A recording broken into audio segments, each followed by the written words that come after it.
Sup nerds, I'm Tom. Let's talk about the new two-parter really big exit game, The Catacombs of Horror.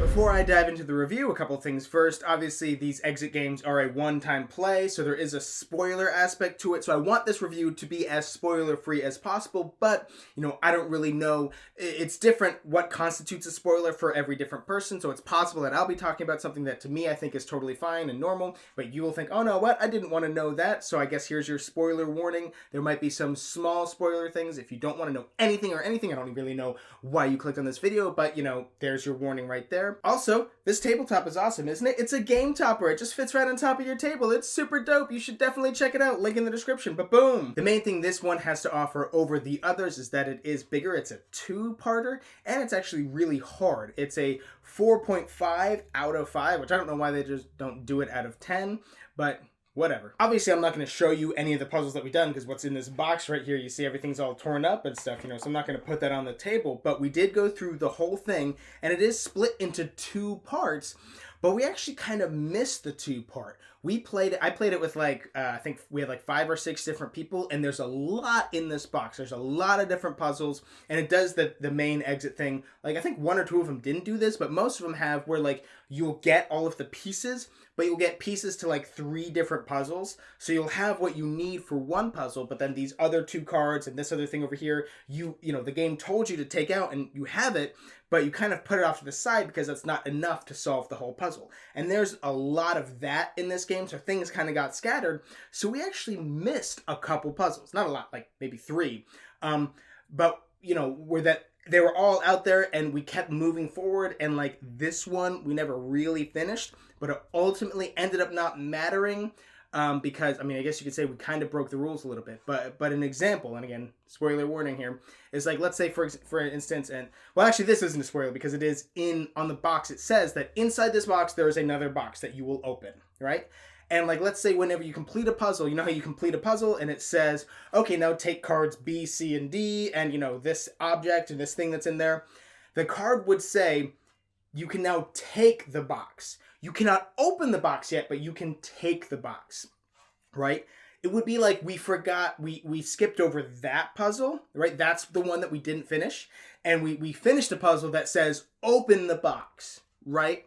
So it's we didn't realize that was a mistake. That it said, open the box. Okay, we'll grab the box and open it. But there was a puzzle prior to that was supposed to tell us to take the box, so to speak, if that makes sense. So I guess because there's so much stuff in here, there's a little bit of leeway for you to mess up and still be able to stumble forward and stuff. But it is really some of the puzzles, some of my other friends were really good at them and they were figuring them out, and I kind of checked out. I'm I have no idea what you're doing. They're no, because this is inverse of that and this thing lines up here and this thing goes there. I was that's one of the most complex puzzles I've seen in here. There are some really complex puzzles. There are a lot of other 4s out of 5 that I've seen, that I've played. But I don't think I've ever played one that's this hard. There are 2 sort of complaints that I have with this one. I did like it a lot. It was really cool and interesting. I like the idea that they tried to put a twist on it. They made it bigger. They made it 2 parts. And there's a lot of interesting things that went on in this one. There's a lot of, there's always different puzzles. But this one, there was some, really clever stuff, as always. And also, there's no book. When you open it up, there's the very first thing, again, I really don't think any of these things are spoilers, but there's this letter thing, and that's the first thing that you open up the box and you read, right? There's no book, you know what I mean? How all of them start with a book with 5 or 6 different pages that you flip through and stuff.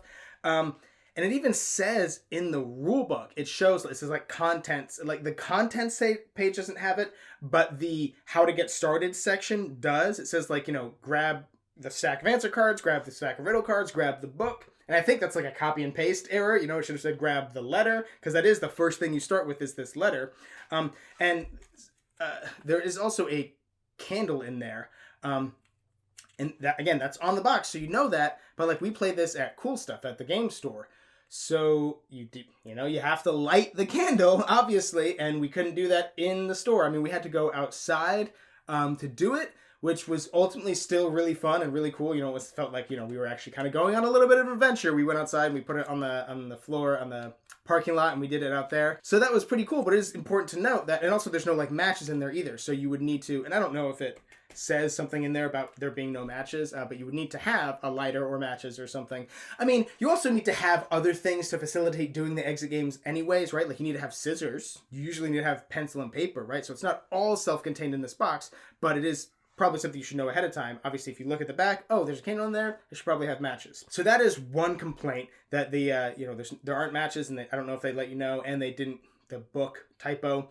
But also, there is a lot of, I could even, on this very first thing, there's like the pentagrams, these like Satanist symbols, like really dark stuff. There's pentagrams all over the place, like talking about selling your soul and blood and sacrifice and really dark stuff. The cover, I don't think, sells it enough.